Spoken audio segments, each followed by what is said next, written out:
My name is Melissa Miller. I'm a senior producer at 2K working on Duke Nukem Forever.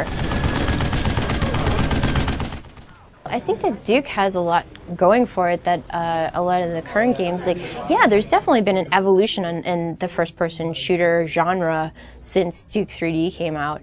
But at the same time, like, a lot of where it's gone has been, people and development teams who are trying to achieve a more mature tone, which is awesome.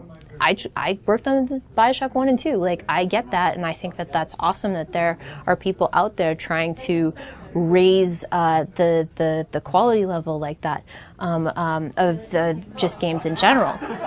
But there is something to be said for a game that sole purpose is just absolutely to have fun. And it's not about, trying to prove some kind of innovation, to stand out from the crowd. It's just, no, this is just fun. And that's the end of it.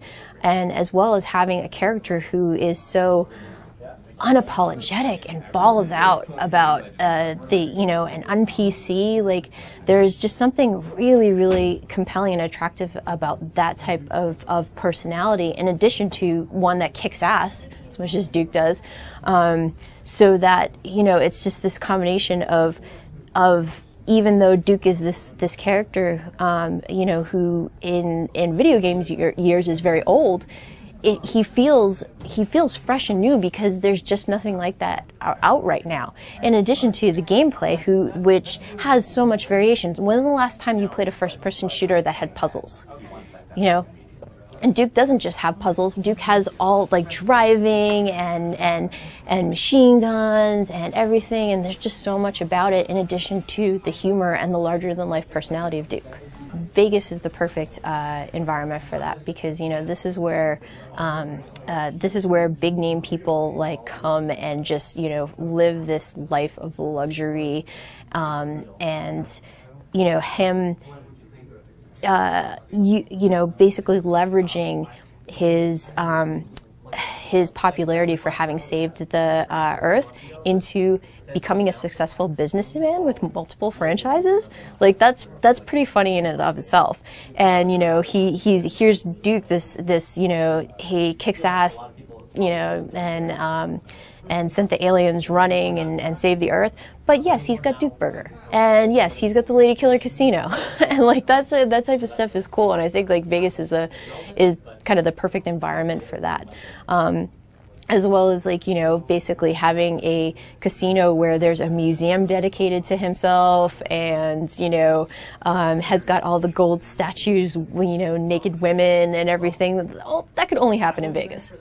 And it's pretty cool too because it's like, the world is a parody of our own, but at the same time, like, one of the things that makes it work is that Duke doesn't treat it as a parody, and it's like that's his world. And by playing Duke Nukem Forever, you are, it's Duke's world, and we just play in it. And you're signing up for that. It's pretty fun. I'm from Las Vegas, and I say kill them all.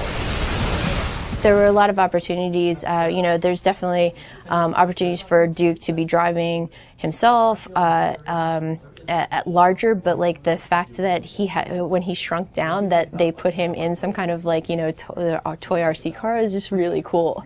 It's set up really well too, because when you play it in the demo, you find this controller and you have to control a little RC truck to solve puzzles in order to progress. And then you're like, oh, that's cool. And then, like, a little while later, you're actually getting into a toy RC car and driving it, and you're like, ah. The arsenal of Duke 3D was really, really important to fans. And even playing in the demo today, you can see a lot of old fan favorites. You've got the pistol, you've got the Ripper, the shotgun, personal favorite, and you've got the Devastator. You also have some alien weapons that you can choose, like AT Captain's Laser or the AT Laser and so forth. But there's still a few more that are not in the demo that we think people will be really, really excited about and offer really cool gameplay opportunities.